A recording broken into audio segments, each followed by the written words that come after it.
Hello everyone, Commish K7 here with your Week 3 recap of the SRG FFL.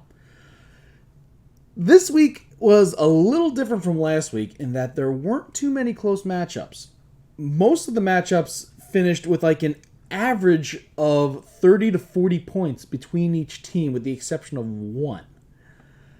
It's just one of those weeks where that's just how the matchups fell. All right, in that case, let's get right to it. Shut up, phone. So, as you can see here, we got a lot of tough score, a lot of good scores here. Every score that won broke the 100-point margin, with our highest score being wow. Our highest score was decided by 1/10 of a point, even though they were both in two different matchups. So, let's go right into it, shall we? Our first matchup was the predicted highest scoring matchup of the week. That didn't really come out to play for one of the teams. In this matchup between the Sniper's Edge Darkstalkers and Shaggy Sharks, the Darkstalkers take this one 142.6 to 86.2, which, while one side exceeded their anticipated score, while the other didn't quite make it. Let's see what happened. For the Darkstalkers, we had Aaron Rodgers dropping 15 points, which didn't meet projections, compared to Dak Prescott almost nailing the projection right on the money with 25.5 points. So, QB-wise, Shaggy took that one. But, as you can see from the next one, Christian McCaffrey's 29.8 compared to a 23.9 projected beat expectations, while Leonard Fournette almost met his expectation with a 15.2 against a projected 16.9. Now compared to Shaggy, Le'Veon Bell didn't really meet expectations. He just passed halfway, while Kerryon Johnson almost met expectations but was just a little off the mark.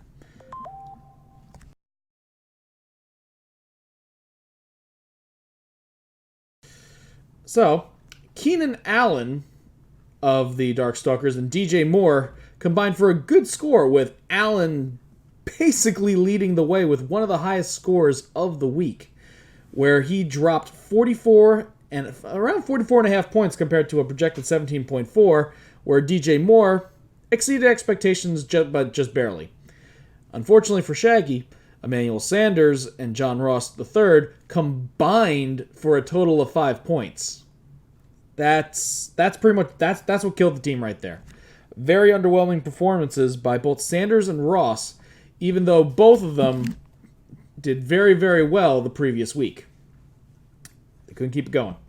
Tight end wise, Eifert, no. While Kelsey did a very good performance, even though it did fail to meet expectations in that high-powered Kansas City offense. Defenses, Rams took a decent one from Cleveland. They won 20-13, and in the process put up 10.5 points compared to 7.4 projected. The Patriots, however, were facing the New York Jets. So while they were projected 10.8, common thought was that they were going to beat it, and they did, though not by as much of a margin as people expected. Days of Mark Sanchez are long gone, like for the Jets in terms of whoever the defense is facing. So, and kicker-wise, Mason Crosby finally had a decent game with 10 points, while Justin Tucker only put up half of what it was expected with 4. Take a look at the bench, see if any of the bench warmers could have made any difference. For the Darkstalkers, Jeffrey's out. Sanders beat expectations, but the 12.6 wouldn't have beaten any of the starters. Kyle Rudolph's 2.1 was surpassed by the 2.8 of Eifert, so that's not much. Ted Ginn Jr. is feeling the effects of no Drew Brees, only putting up 3.5 out of 8.7. Devontae Parker finally almost met expectations this week with 8.6, though wouldn't have cracked the top score. Malcolm Brown, showing why he's a backup. Great handcuff, but until Gurley goes down, he's not really going to be worth much. while Chris Conley failed to meet expectations this week with putting up only 5 compared to 9.8. Well, let's take a look and see if Shaggy could have done any better. I'm gonna guess that the wide receivers would have really boosted this one up. Yep, like Mike Williams, even though he failed to meet expectations, he would have beaten either of the starters. Same thing with Josh Gordon had a good game. Marvin Jones Jr. had a fantastic game, but was left on the bench, so that's a bit of a heartbreaker right there. Reed is still under concussion protocol. Garoppolo's 10.4 isn't nearly as good as Dak Prescott. Titans defense, whole 2 points, nope. Matt Prater would have been a better kicker. And Marquise Goodwin. While he had a decent week last week, this week he did meet expectations, but 6.1, while good enough to be a starter for him this week, wasn't all that good. So, granted, if we put in Josh Gordon, Marvin Jones Jr., and Matt Prater, the additional points he would have gotten still wouldn't have been enough. So, Darkstalkers were going to win this one either way. So, but yeah. So, in the end, Darkstalkers gave Shaggy Sharks their first loss of the season with a 142.6 to 86.2 victory. Up next is the Columbus Rebels versus the Metropolis Kryptonite. The Kryptonite take their first win in the battle of winless teams in a 114.3 to a 57.8 score. Kryptonite take that one over the Rebels. Let's take a look at the breakdown. For the Rebels, we had Rivers meeting expectations almost on the money with 19.6. Todd Gurley did not have a good game, which is kind of surprising. But he only put up 4.3 out of a projected 15.1. Latavius Murray, also an awful game with a 0.2 compared to a 7.3 projected. Not sure why Murray is still in the starting lineup here. At this point, anyway. Stefan Diggs did not do too well in a high-scoring game. All the points went to the other receivers and the running back. DK Metcalf almost met expectations with an 8.7. Trey Burton finally actually put up more than 5 points with 6. Brown's defense beat expectations by a little bit, but gave him only 8.5. And Robbie Gould, couple extra points or couple. Blech, I can't talk today. Robbie Gould only put up 6 points. In comparison to the Metropolis Kryptonite, Deshaun Watson had a great game with 30 points compared to 18.3. James Conner coming back from he is playing hurt, it seems, where he was only able to put up 7.7. Stinks for anyone who picked up Samuels because after the injury that Conner took last week, most people thought that Conner would have taken a week off, but nope. Joe Mixon, another candidate who people thought that was going to be out this week. He put up 17.5 and probably one of it. I'm not sure, but I think that might be his best game of the season so far.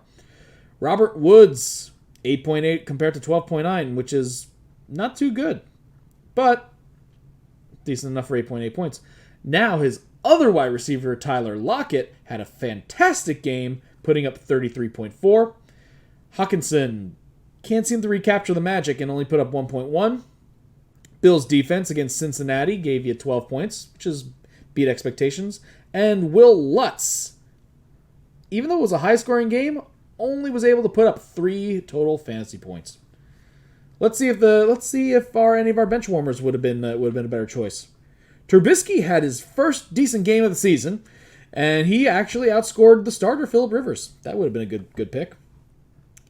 Jarvis Landry, 9.2. That would have been good actually, it would have been better than either of his starters.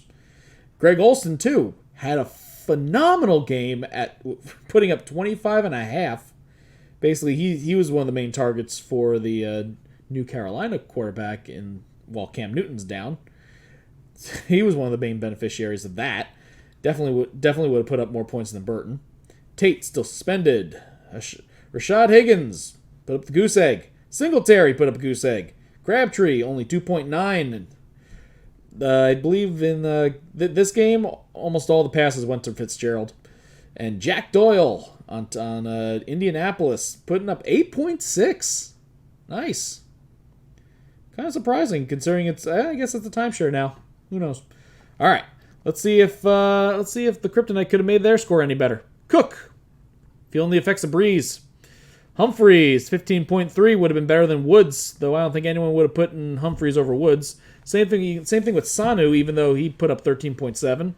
Deebo Samuel, 7.4, which didn't meet expectations, but decent enough points, even though it wouldn't have cracked the top scores. Terry McLaurin, he's having a great start to a season for his rookie year, putting up 19 for Washington. Philip Dorsett, 18.5, even though he did go down with an injury. That's not good. DJ Chark, showing that he was a worthy pickup with 17.6 compared to 10.1. Minshew seems to be finding a good repertoire with him. Or repartee, I don't know. Whatever. Fancy words. Jeff Wilson, 13.8. Crushed his expectations of 4.1. And Darius Geese, still a 0. Well, he could have had a couple improvements with his army of wide receivers. So that is actually kind of tough to have. So many wide receivers when only 2 spots available. That makes it really tough to pick, and just gotta hope you get lucky each week. But yeah, McLaurin would have been a good addition over Woods, and he would have put up more points. And let's see if the addition of Trubisky and Olsen help this team. Well, yeah, it would have helped for sure, but unfortunately, the total amount of points that he would have gained from that would not have broken Kryptonite's score. So, Kryptonite was taking this one no matter what, with the score of 114.3 to 57.8. Matchup number 3. The undefeated Planet Hulk World Breakers versus Greensburg Honor. This one was on paper this one was going to be rough, and turned out to be so. Where the Planet Hulk continues their dominance with a 124.5 score compared to Greensburg's 63.5. Greensburg may need to start looking to make some trades or some key pickups because he's not putting up enough points to contend so far. Well, let's take a look at the breakdown. Mariota, not having a good season so far. Only putting up 7.6 compared to his projection. He might need to be moved. Sonny Michael, the New England the New England running back committee has been basically plaguing fantasy sport owners for years, and this year is no exception. Only putting up 7.1. Derrick Henry, 11.6 compared to the projected 14.4. Devontae Adams, what looked to be a very solid pick, is not turning out to be so. Only putting up 9.6 to 16.4. However, Juju Smith-Schuster, even if the injured Big Ben, still putting up good numbers. Shows that he is definitely a number 1 wide receiver. Definitely, and apparently the only starter on his team that actually beat his expectations. Unfortunately for the Cardinals, that -1 for their defense ain't good. And Gostkowski did not have a good week at the kicking it this week with 6 points compared to 9.1 expected against the Jets. Now let's take a look at World Breakers. See how the Kansas City offense fares. Patrick Mahomes continuing his reign of dominance in the air, putting up 33.9. Josh Jacobs, on the opposite end of the spectrum, not so well this week with only 4.4. Same thing with Raheem Mostert, 5.9 against a projected 9.2. Sammy Watkins did not meet expectations this week, even though he didn't do half bad, putting up 11.4 compared to 15.3. Demarcus Robinson, however, did beat expectations with a 13.3 compared to 11.4. Now, this is where he got a lot of his non-quarterback points in tight end, with Darren Waller having one hell of a game, putting up 28.1 points compared to the 10.8 expectation. Followed by that with the Bears defense finally showing up, putting up 21.5 compared to 7.5 in a 31-15 victory over Washington. That was a really good game for them. And Jake Elliott also only putting up 6 points. A lot of kickers only putting up 6 this week. Kind of surprising. Let's take a look at the bench, see if anything could have changed. Probably not. Hooper would have been a great addition instead of Andrews. Still not sure why Andrews has been in, because he hasn't really had too many great weeks. Actually, no. Last week I think was decent, but I don't know. I wouldn't do it. Tyler Boyd. Not sure. The Cincinnati offense didn't really have a good week this weekend. He definitely felt the effects of that. So, but he would have put up better points than Adams right there. So yeah, Hooper would have given him a nice 20 more points, while Boyd would have given him 3. Fuller. Let's take a look. He would have been better than Devontae. Hines. Nope, wouldn't have cracked it. Tyrell Williams, the number 1 wide receiver in Oakland. Current number 1 wide receiver now that Brown's gone. 11.9 would have been better than Adams. Steelers. Anything would have been better than -1 right now. Justin Jackson. Running back. 7 points. Wouldn't have cracked. Mason Rudolph would have been a better choice than Mariota. Might need to take that into consideration next week. And would the World Breakers have gotten themselves more points? Not really, but yeah, a couple of them. Mack would have been a better running back than either of them. Jared Goff, no. Jordan Howard would have been a better choice. Marquez Valdes-Scantling, he got all the passes this week. Ended up putting up 22.9, which actually kind of stinks because he had so it was the number 1 Green Bay wide receiver, and then the number 2 was on the other team, and the number 2 did better. Oh well. Ronald Jones would have been a better pick too. So yeah, he could have gotten more points. But either way, Planet Hulk World Breakers did not defy expectations and absolutely dominated this match with a score of 124.5 to 63.5. Up next, Big Guys Gunners versus Parts Unknown the Secchi, with the Big Guys Gunners getting their first win of the season. Taking this one 151.4 to 119.8. Compared to some of the other scores this week, this was a relatively close game. But, yeah. So, breakdown time. Stafford, 14.1. Almost met expectations. Alvin Kamara having a fantastic game.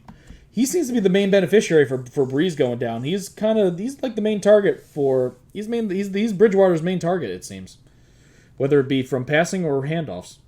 Aaron Jones just almost met expectations. Now... So between Kamara and Mike Evans, that's how Gunners dropped this high score.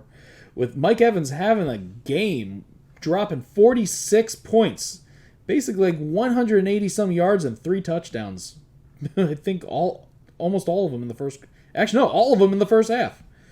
Allen Robertson meeting expectations finally. Jason Witten meeting expectations. Cowboys beating expectations, and Eddie Pinheiro? Oh, whatever. Either way, he got 6 points like almost every other kicker this year. Compared to the Secchi, Baker putting his faith into Cleveland has not paid off with Baker Mayfield. However, this is a heartbreaker. Mark Ingram's 3-touchdown game, giving him 36.5 points, was unfortunately facing off against both Mike Evans and Alvin Kamara. That's a heartbreaker. Chris Thompson beating expectations with 14.8. OBJ didn't meet expectations. Respectable score, but when you're expected almost 20 points and you're only putting up 11.6, not so much. Larry Fitz had a great week this week with 14.6. They're actually expecting that. Go figure. O.J. Howard finally put points on the board with 9.6. That was a risk that actually paid off this week. Panthers doubling their expectation with 14 points. Harrison Butker beat the expectation and put up 10 points. Let's see if... now let's take a look and see if the bench could have done anything. Breida, nope. Dede, nope. Cortland would have been a better pick than Robinson. Not by much, though. Adrian Peterson. Most people thought that he would have been good after the main running back went down, but not so much. Geronimo. He's dropping. He's dropping like he's from a plane. Broncos putting up the goose egg this week. Packers, however, they had both going. 3 defenses on this guy's team. All right. Maybe he's planning something. Who knows? But Packers put up 14 points, so that would have actually been a better score. But yeah, he could have increased the score by a little bit, but not by much. Now let's see if Secchi could have actually made a difference. Tom Brady would have been a much better pick instead of Mayfield. I'm surprised he never after the performance of Brady against Miami, you would think that he would be put in, especially against the Jets, but just keep Mayfield in, and unfortunately this week it cost him. Brandon Cooks would have been a nice pick too, even instead of OBJ or Fitz, but he's on the bench too. Vikings 7 points, wouldn't have cracked it. Gallup put up the goose egg because he didn't play. Ebron 7.5 wouldn't have beaten OJ this week. John Brown wouldn't have cracked it. Same thing with Jamal Williams. So he, aside from Brady and Cooks, he could have put up a little better score, even though it wouldn't have beaten the 151. So like all the other matchups, big guys Gunners pretty much guaranteed the victory with this score. The 151.4 to 119.8. Up next, our closest matchup of the week, with Erie Cucaracha Roach versus Team Brooks, with Roach taking this one 109.9 to 98.7. That 11.2 margin of victory is our closest margin of the victory for the week. So let's see how it broke down with Russell Wilson's 47.3 nuke on this one. That was a fantastic score and the key difference maker in this matchup. Peyton Barber didn't meet expectations. Bernard didn't meet expectations, which with Mixon back, I'm surprised he got put in, but that's just me. DeAndre Hopkins 12.7 to the 17.4, not so good. Julian Edelman did beat expectations this week with a 19.2 compared to a 14.5. However, Vance McDonald did not have a good week this week with only 2 points. 49ers defense just beat expectations, and Greg Zwerlin just missed expectations. But within half a point, I'd say he met it. Lamar Jackson did not meet his expectations this week, which is, I think this might be his first down week of the season. David Johnson almost nailed it on the head. David Montgomery, 11.1 to 12.6. Okay. Amari Cooper had a great week this week, almost doubling his projection with a 26.8 point score. Chris Godwin. All the passes seemed to go to Mike Evans this week, so Godwin was kind of left in the dust. Vernon Davis with 5 points. Buccaneers defense.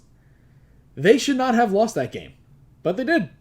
Only putting up 8 points as well, which still actually beat expectations.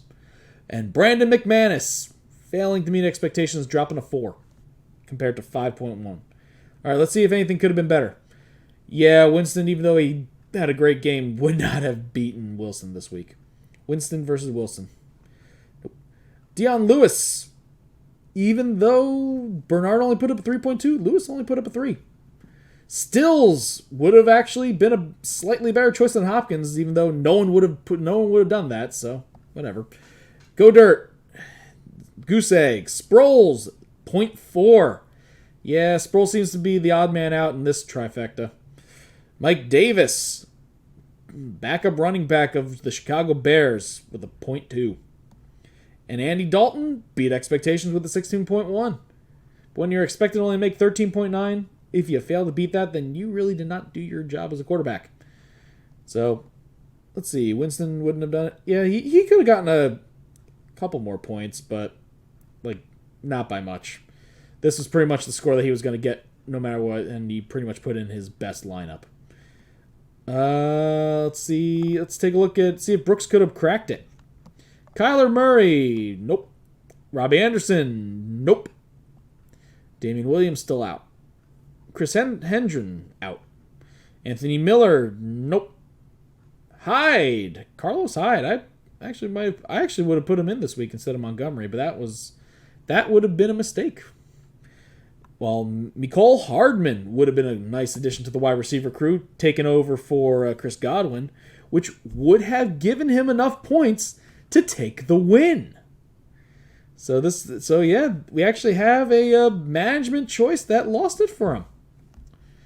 But then again, if you have Chris Godwin versus the Giants, when you have the number 3 wide receiver on a team with, I think, like 4 or 5 receivers that are good, yeah, I would have gone with Godwin instead of Hardman. But unfortunately, that was the wrong choice. So in the end, Roach takes this close one, 109.9 to Team Brooks's 98.7. Up next, we have Thylene Chubby versus the Moneymakers Dollar Boys.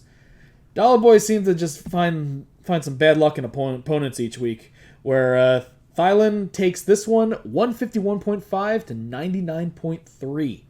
And the 151.5 is our highest score of the week by 1/10 of a point. So, congratulations. Well, let's take a look at the breakdown, see how this came to be. Carson Wentz beating expectations with the 22. Nick Chubb with a 17.1, just missing his expectation of 18.1. Philip Lindsay, however, had a fantastic game, dropping 29 points compared to his 13.3. Julio Jones beat expectations with a 27.8. Thylene beat expectations with 20.6. The team's namesake / mascot. And Evan Engram taking full advantage of the Jones era, dropping 25.3 points. Chargers not so good, and Matt Bryant only 6 points. So had a whole bunch of players beating expectations by a good margin. Well, let's take a look at the Moneymakers. Moneymakers putting in. Matt Ryan had a good game, 29.5 points. Dalvin Cook, another good game with 25.3. Chris Carson, however, not so good with a 4.1, where it seemed that Russell Wilson just kept throwing it to the receivers instead of the running backs. Michael Thomas just missed expectations with a 16.4 compared to a 17.7. Calvin Ridley, however, was not good, and only dropping 1.6 points compared to his expected 12.4. Delaney Walker put up a decent game, 13.4. Redskins beat expectations with 7, and Fairbairn, not so good this week, only dropping 2 extra points in a rather high-scoring game. All right, let's take a look at the bench, see if anything could have changed. See if he actually would have gotten more points, which he would have had he started Sterling Shepard. But when compared to Jones and Thylene, I wouldn't have done it. Tariq Cohen, not so good. James White, not so good. With a goose egg. Kirk Cousins, nope. Frank Gore, just barely missed the top flight. Royce Freeman, decent game, not breaking the top score. Jalen Samuels, the hot pickup that everyone wanted, put up the goose egg, because it turns out Connor didn't take time off. Darwin Thompson, not so good. Dropping less than a point. And Tevin Coleman still out. Now let's see if Moneymakers could have somehow pulled 50 more points out of their butt. Well, Drake would have been a better pick than Carson. That would have been a nice four additional points. Crowder could have been three more points if he was put in instead of Ridley. Will Dissly, the tight end that's taken full advantage of Westbrook, or not Westbrook, of Wilson. Dissly would have been a slight improvement over Walker, where Dissly put up 18.2. Jacoby Brissett wouldn't have beaten Matt Ryan's score. Eagles defense wouldn't have won. Noah Fant, nope. Curtis Samuel would have been a much better pick than Ridley. But I'm kind of surprised. Samuel's been a main target right now, especially with Kyle Allen under center while Cam fixes himself. And then we have Devin Smith. Nope. So while he definitely could have gotten some more points, wouldn't have been enough to make up the difference. So Thylene Chubby taking this one over the Moneymakers, 151.5 to 99.3. And our final matchup of the week, the Grumpy Groupies versus Pretty Boy Snow, with Pretty Boy Snow taking this one. And I believe delivering the Grump his first loss of the season. With Pretty Boy Snow taking this one 131.9 to 101.2 FM. Let's take a look at the breakdown, shall we? Josh Allen met expectations with a 19.3. Ezekiel Elliott not having a good game, but when you're projected 24 points against a Miami team and only putting up 17 points, good score. Not what it was. Not as good as what they expected. LaShawn McCoy, however, almost doubled his expectation with 23 points before he went down hurt. Kenny Galladay. Let's see. Kenny Galladay on Detroit didn't have a good game. Only putting up 3.7. Marquise Brown putting up 6.9, which is half expectations. Zach Ertz, 10.4 compared to the 14.4 expected. Jaguars, however, have a good game, doubling their expectation with 15 points. And Brett Maher, say it with me, 6 points for the kicker. So that led him up to a 101.2 score. While the 131.9, let's take a look at the breakdown. Daniel Jones going crazy. The Jones era has begun in New York, with Daniel Jones dropping 34 points in his inaugural match. Saquon Barkley, however, sad story. He is out for a while after taking a high ankle sprain, only putting up 7.7 before that happened on what could have been a really good game. But it's football. Injuries happen. Austin Eckler, however, just failed to meet expectations with 15.1. And here's the reason why Snow won. Cooper Kupp dropping 34 points and ended up being the number one, ended up being the best wide receiver for that game compared to Woods and Cooks. Easily more than doubling his score, his projected with 34.2. Nelson Aguilar expected to have a great game with the two other wide receivers. Two wide receivers ahead of him were out, and he not only met expectations, he went beyond with 23 points. George Kittle finally put up a decent game with 11.7, even though it failed to meet expectations. Falcons defense, goose egg, and Aldrick Rosas, 6 points for the kicker. So yeah, overall that gave him more than enough points to win this matchup. Let's take a look and see if the bench could have made any difference. T.Y. Hilton. That would have been a nice addition. Plopping him over Galladay or Marquise Brown would have been at least 13, 14 more points. Christian Kirk would have been a great addition. Rex Burkhead would have actually been better than Elliott, even though no one in their right mind would have started Rex Burkhead over Ezekiel Elliott.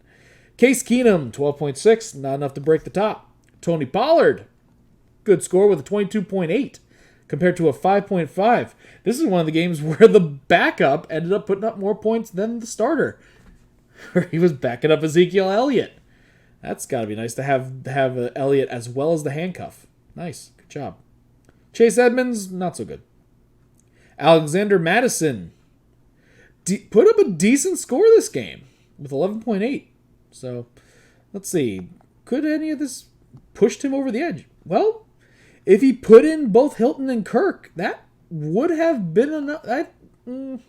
Let's see. We could say it was like a 10.6 points compared to 36 points. Yeah, that would have given him an additional 20 or so points, which wouldn't have been enough to crack Pretty Boy Snow's score, though it would have made the matchup a lot closer. And anyone else could have helped with that? Yeah, if Burkhead was put in over... if Pollard was put in over Zeke. Yeah, so the groupies' best possible lineup would have beaten Snow's current score. However... Freeman went in for Barkley. It would have made it... And he put in Texas... Yeah, that would have made up the difference. So the comparison of the two best possible lineups, Snow would have made it, even though groupies had the points to at least beat 131. But it is what it is. End result, Pretty Boy Snow taking this one over the groupies, 131.9 to 101.2. So that is all 7 of our matchups this week. So let's take a look at where is it? Scoreboard. Oh, that's this week. So let's take a look at our projected playoff bracket. Well, if the season ended today, Planet Hulk World Breakers would still be in the number 1 spot with a 3-0 record. And surprisingly, Erie Kukaracha Roach would be in second with a 2-1 record. Number 3 would be Thylene Chubby with a 3-0 record, mainly because the division winners get the 2 bye spots. That's something you need to be aware of. Your division does determine this. So yeah. Yep, so Thylene he does not have a good enough record to break the world breakers. So he is our 3rd seed. Number 4 seed, Shaggy Sharks, even though he took the loss from the Darkstalkers this week, would still hold the number 4 spot due to the tiebreakers, like overall score. And what do you know? Number 5 seed, Darkstalkers. So we would have a rematch of the week if the season ended today. And rounding out the 6th spot, we have Grumpy Groupies taking up the number 6 spot in our bracket. So yep, there's that. Let's take a look at our overall standings actually. All right. Well, Roddy's Rowdies still seem to have our only undefeated teams left with Planet Hulk World Breakers and Thylene Chubby. Number 3 in the standings, the Shaggy Sharks, followed by the Darkstalkers, followed by the Moneymakers, then Metropolis Kryptonite and Greensburg Honor. While the Rude Brood, Erie Kukaracha Roach is currently in the lead, followed by the Grumpy Groupies, Pretty Boy Snow, Parts Unknown the Secchi, Team Brooks, Big Guys Gunners, and the Columbus Rebels. We have 2 winless teams in Greensburg Honor and Columbus, and we have 2 undefeated teams in terms of Planet Hulk and Thylene Chubby. Who has the most points so far in the league? That would be Planet Hulk World Breakers, followed by Sharks, then Thylene. Points against, who's our unlucky bastard? We have Moneymakers, who have the most points scored against them with 401.5. That is some rough luck. Followed by Metropolis Kryptonite with 367. And Greensburg Honor actually had a lot of points scored against him with 356. Let's take a look at who has the easiest schedule so far. Pretty Boy Snow taking the easiest schedule so far with 253 against him. Followed by Thylene Chubby with 274.4. Kind of easy to go 3-0 when that happens. Followed by Erie Kukaracha Roach with only 296 scored against him. Let's go. Who are our lowest scoring teams? Columbus Rebels with 227, Greensburg 256, and Metropolis 289. So let's take a look at that. Who has made the most moves so far? Grumpy Groupies still leading the pack with 18 moves, followed by Pretty Boy Snow with 8, and Sniper's Edge and Thylene tied for 3rd with 6 moves each. And Columbus Rebels, our last place team, has only done 1 move so far. Might need to change that in the coming weeks. Maybe take a risk. See if you can find someone who's good. And let's see. Let's take a look at our final standing projections after this week and all the moves that have been done. Who is in our high spot? Our number 1 team so far still is Shaggy Sharks. He is projected to finish with a number 1 spot. Who is projected to finish number 2? Why, that would be Sniper's Edge Darkstalkers, moving up from 3-2 this week after the moves and the scores.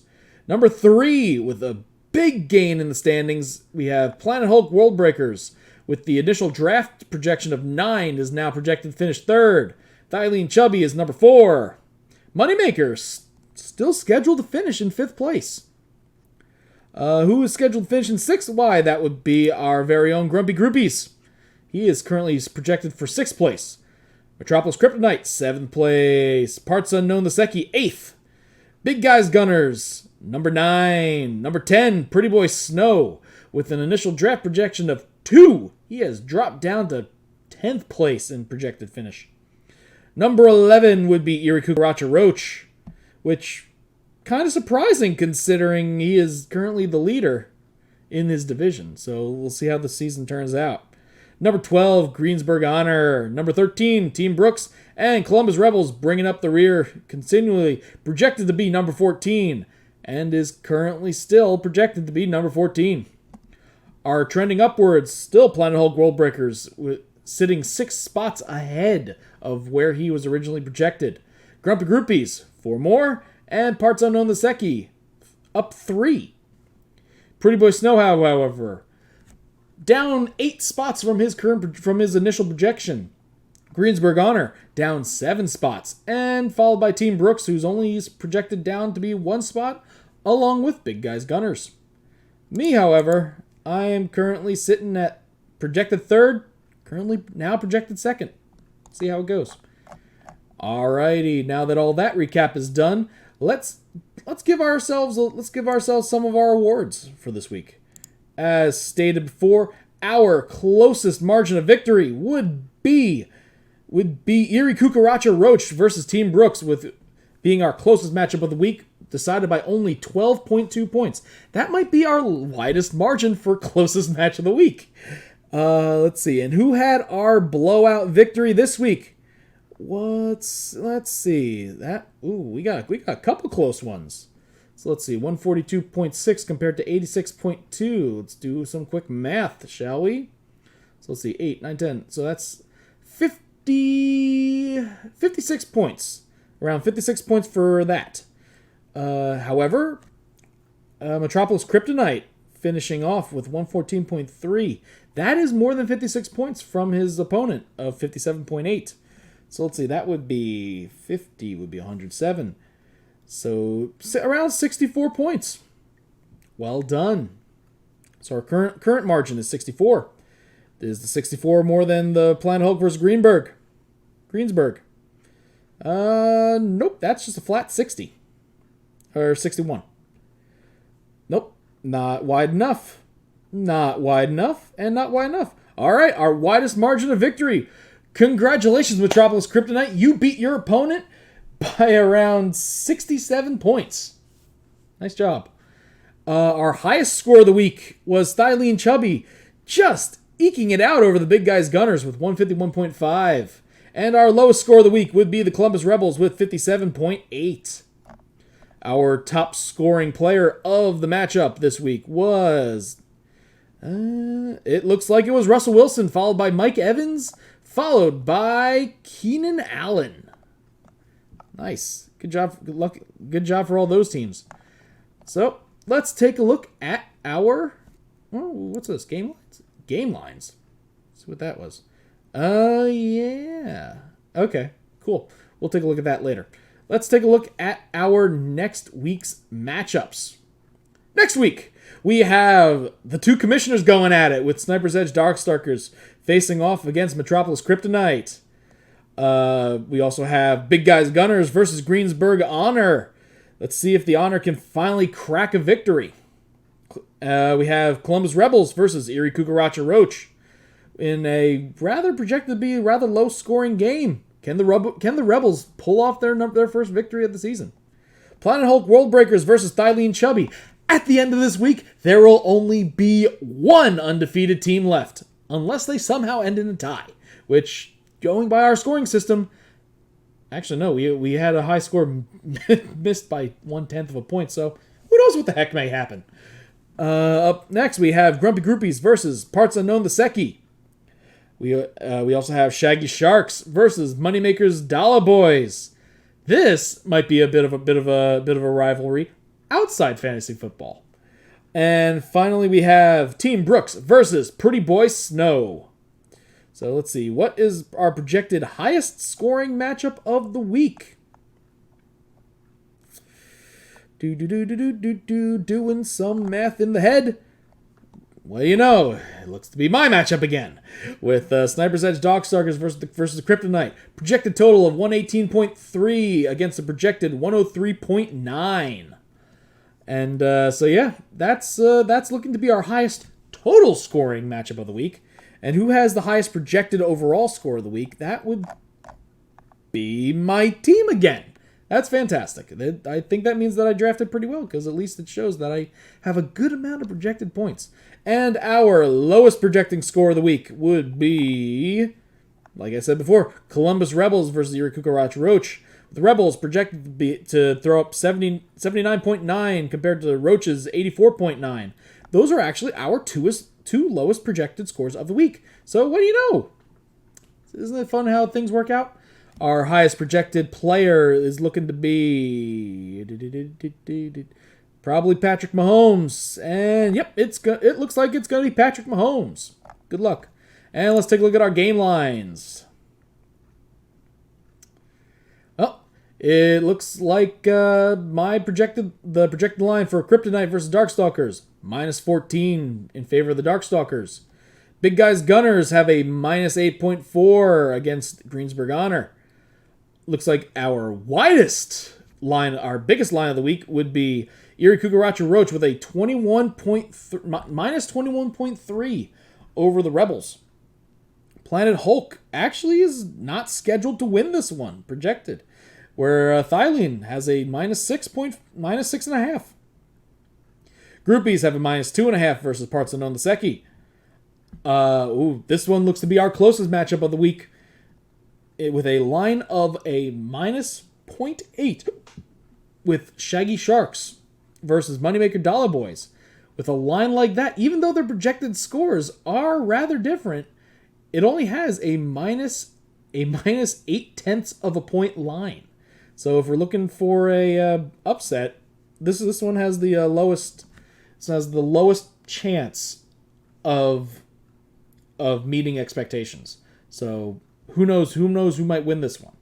And finally, a -10.4 line for Pretty Boy Snow over with Team Brooks, even though Snow is projected to not have a higher score than him. So that's an interesting way of them doing the lines. I'll have to look up how they're doing it. Yeah, you got your ESPN projection and your line. But what is what it is. So once again, that is our wrong button. Yep, that is our current week 3 recap combined with a bit of a week 4 projection. So I had a sentence and just throw that out the window. Oh wow, that was a really late pickup too. Nice. That was a literal last minute pickup for Daniel Jones. And what do you know? It drove him to a victory. Nice job. All right, so for those who tuned in, thank you very much for watching, and hope to see you again next time. May the rolls ever be in your favor. Peace.